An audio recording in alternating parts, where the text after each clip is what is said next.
A heartbreaking story here. A 91-year-old woman on the verge of being forced out of her home.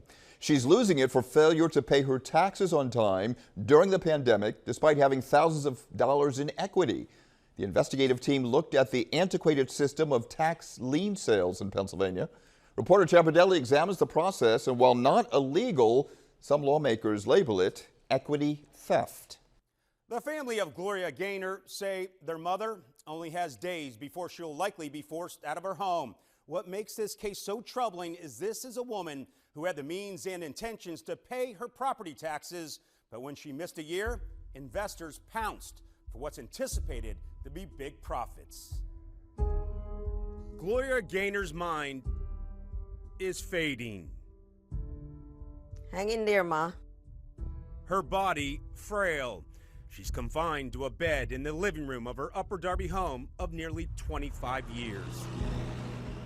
A home she's about to be forced out of. She has slight dementia, so we're like up the creek with nowhere to go, no help, nothing. Her plight began in 2020. Government offices were on lockdown.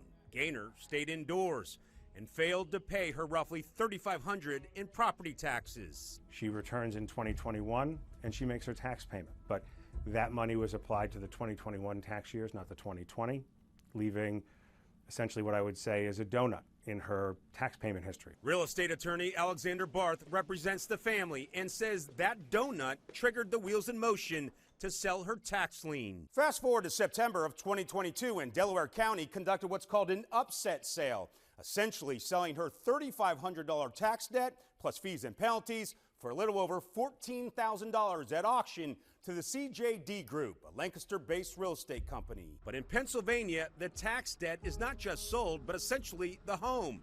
A home the family says was recently appraised at $250,000. And Gaynor gets nothing. She thought about it every day. She cry about it every day. She pray about it every day. So, you know, we're hoping and praying still. This is stripping generational wealth from the have-nots and allowing the haves to have it, real estate developers.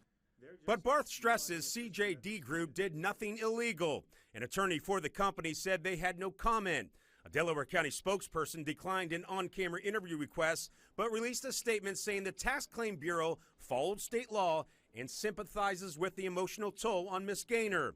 The county also says, quote, multiple notifications were issued prior to sale. These notices were sent and posted over the course of several months, including directly to the property owner in July of 2022. A 91-year-old is looking at a notice saying, it scares me, but I don't know that. When is this going to happen? How soon is this going to happen? Is this real? Is this a fraud? Is this a scam? I don't know. Barth and other consumer advocates say safeguards need to be put in place, especially for the elderly and vulnerable. Look, you know, I agree that if you don't pay your taxes, there has to be some consequences to that. But the question is just how much do you have to pay as a penalty for not doing that? John Rayo is a senior attorney for the National Consumer Law Center and an expert in tax lien sales.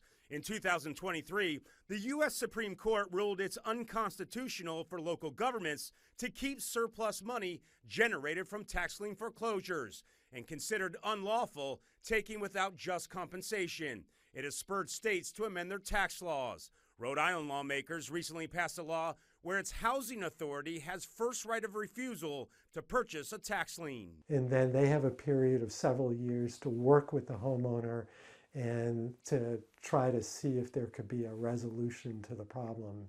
States and counties treat tax lien sales differently. Barth says in New Jersey, where he also practices, only the tax debt is sold at auction, and investors bid on the interest rate they'll receive on the purchased debt. Homeowners then have 2 years to make due before the investors can begin to foreclose on the property. It gives breathing room to the property owner. It gives an opportunity for businesses, and it doesn't allow this kind of stripping of a property. 2 courts ruled against overturning the tax lien sale of Gaynor's home. Her options are exhausted, and the door is closing on her time here on Wayne Avenue in Upper Darby. This is our legacy, you know, and here it is, it's gone.